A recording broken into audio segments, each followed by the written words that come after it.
சேமியா உப்புமா செய்ய போகிறோம். ஒரு 1/2 லிட்டருக்கு பிடிக்கிற கப்பு இது எடுத்துக்கிறேன். ஃபஸ்ட்டு சேமியாவை ஒரு 50 கிராம் நெய் போட்டு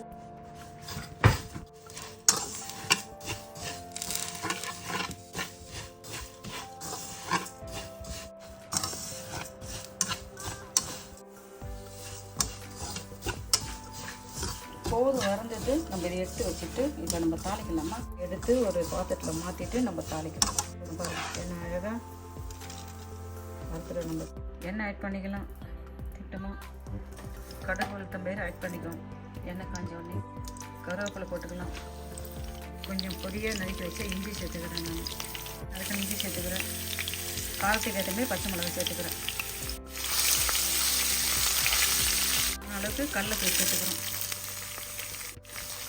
ஒரு டேபிள் ஸ்பூன் அளவுக்கு கடலைப்பருப்பு சேர்த்துக்கிறோம். நம்ம 2 காஞ்ச மிளகாய் சேர்த்துக்கலாம். ஒரு கைப்பிடி முந்திரி காய் சேர்த்துக்கலாம். ஒரு கைப்பிடி அளவுக்கு நறுக்கின முந்திரி காய் சேர்த்துக்கலாம்.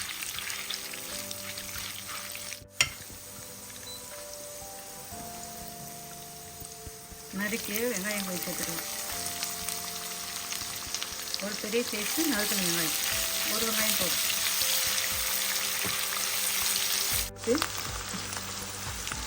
நல்லா இதை கொஞ்சம் கொத்தமல்லி ஊற்றி வைக்கலாம். இப்போ நம்ம வறுத்து வச்சு சேமியாவை இதில் ஆட் பண்ணணும்.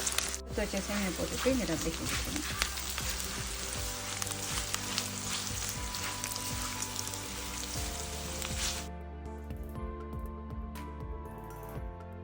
சேமியா தண்ணியில் முங்குற அளவுக்கு, அவ்வளோதான். அதுக்கு மேலே தண்ணி நம்ம வைக்கக்கூடாதுங்க. சேமியாவில் தண்ணி நம்ம ஆட் பண்ணிட்டு பிறகு அனலை குறைச்சிக்கணும். உப்பு திட்டமாக போடுங்க. உங்களுக்கு ஒரு திட்டமாக எப்படி உப்பு பார்த்துங்க. உப்பை கூட்டி குறைச்சிங்க. உப்பு போட்டுட்டு இதை அழகாக கிண்டி விட்டுடலாம். கிண்டி விட்டுட்டு அப்படியே மூடி போட்டு சிம்மில் நம்ம ஒரு 10 நிமிஷம் வேக வச்சுட்டு ஓப்பன் பண்ணால் சேமியா உப்புமா ரெடி. போட்டு இதை மூடி போட்டு அனலை கம்மி பண்ணிவிட்டு மூடி போட்டு வேக வைப்போம். 10 நிமிஷம் கழிச்சு நம்ம ஓப்பன் பண்ணலாம். இல்லைம்மா 10 நிமிஷம் ஆகிடுது பாருங்கள். சேமியா உப்புமா வெந்துடுது. ஒரு ஸ்பூன் அளவுக்கு நெய் அப்படியே மேலே அப்படியே ஊற்றிட்டு கொஞ்சம் அப்படியே கொத்தமல்லி தழை தூவிட்டுட்டான். உப்புமா பாருங்கள் நல்லா அழகாக வெந்துடுது. வேவலையான்னு பார்க்க நல்லா அழகாக வெந்துடுது. உப்புமா அழகாக வெந்துடுது. இப்படி தான் சாப்பிடணும். இன்னும் கொஞ்சம் உங்களுக்கு தண்ணி ஊற்றணுன்னா தண்ணி ஊற்றிங்க. பாருங்கள் என்ன அழகான சூப்பரான ஒரு உப்புமா ரெடி. சாப்பிட்டு பார்க்கலாமா?